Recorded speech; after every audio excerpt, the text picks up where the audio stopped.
Okay, this is part 2. Able to take this one out, you have to put the flat object here, then lift it up. Same as over here. Once you do that, these things come out. Okay, and then you said you have a leak just under the dip tray. It's gonna be on this one, so you have to take this one out. There's the screws here and one over here. Once you take that one out, you're going to see this. There's a lot of screws here. 1, 2, 3, 4, 5, 6, 7.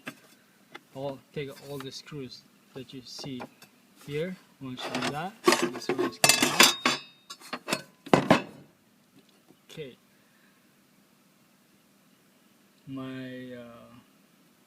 My guess it will be your problem is this.